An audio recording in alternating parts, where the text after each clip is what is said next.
Hi, I'm Kate Arms of Signal Fire Coaching. You can find information about the work that I do with parents of twice exceptional kids at parentsofTwiceExceptionalKids.com. And today, what I want to talk about is uh, first steps when you realize that your child is twice exceptional. Whether you have been going about independent research, trying to figure out what is going on with your child and what is so complicated about them and why advice about how to parent or how to help them through school isn't working the way that you expect it to, or whether you've gotten an official diagnosis, recognizing that your child is gifted and also has some kind of challenge that interferes with either their ability to be in relationship with people or to function at school or to be a pro-social part of family life or has other health issues that are getting in the way of them thriving with ease. Uh, Realizing that this is what is going on with your child is often a point of multiple complex emotions. Sometimes there's grief about really admitting and accepting that this is not a neurotypical average child and that your expectations of parenting in ways that look like all the parenting you see around you and all the models of parenting in our culture, that can be a really tough thing to accept, and grief is a normal part of that process. There can be relief in finally getting a sense of understanding, a sense of validation that somebody has actually seen a child like yours and sort of gone, yes, I feel understood, they get it. There can be worry about, are you up to the challenge of parenting this child? There can be concern about whether this child is going to thrive in school, is going to have trouble with school.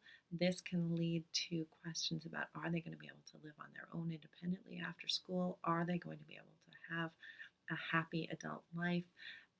These are all parenting concerns that are completely understandable. They're completely normal. And not everybody feels all of them. So if I've just named some feelings and you are not having them, that is also perfectly normal. The feelings that you are having are the feelings that you are having. The question is, what next? What next? The answer that is pretty typical for parents is, okay, I'm going to figure out how to take this information and use it to help my child.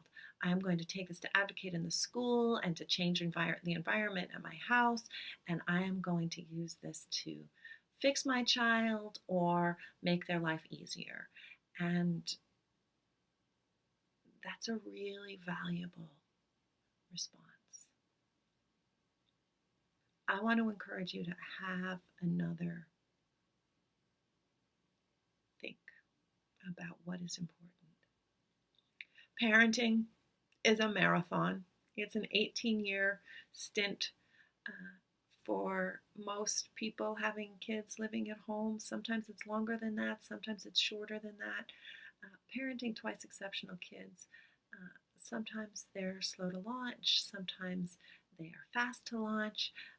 They are always growing up on their own pace. This is a long journey you're on. And to get to the point of recognizing that your child is twice exceptional has probably already been a long journey. It is very frequent for it to take years and years and years to get accurate assessments and diagnoses. You need to take care of yourself for the long haul to get through this. One of the things that I do is, as a coach who supports adults who are gifted and twice exceptional and parents of gifted and twice exceptional kids, is I teach self-care classes, because being gentle and compassionate with ourselves and knowing how to take care of ourselves in the small day-to-day ways that are really about taking care of our needs, not our desires for luxury, is really important. So much of the conversation about self-care is bubble baths and date nights and external soothers, ways of short-term feeling good about life. And do not get me wrong, those are super important. It's super important to find the things that you love in your life and fit in as much as you can. And the reality about parenting twice exceptional kids is that for most of us, and I say us because I have 3 twice exceptional kids, the reality is that there are periods of their lives where they need so much from us that that kind of pampering is hard, if not impossible, to fit in. And that does not stop us from having needs. We need to feel like we have some control in our lives, that we are competent, that we can breathe and be present without always being completely reactive and emotionally spent. And those are the tools that Jen Merrill and I teach in our online classes. It starts by noticing what happens when you get stressed and what happens when you are the opposite of stressed, and noticing the things that help you feel the opposite of stressed, and figuring out ways to build small moments of those into your life as often as possible, and to forgive yourself and treat yourself with compassion when it's impossible to fit those in because your child's challenges are so much that day. Also, a community of other people who have twice exceptional kids in their lives is going to be a very valuable lifesaver for you. Find a support group, find other people in your neighborhood who have kids like this, find people on the internet. The actual details of taking care of your child are going to come.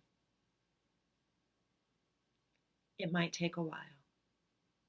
Your child has years of development ahead of them.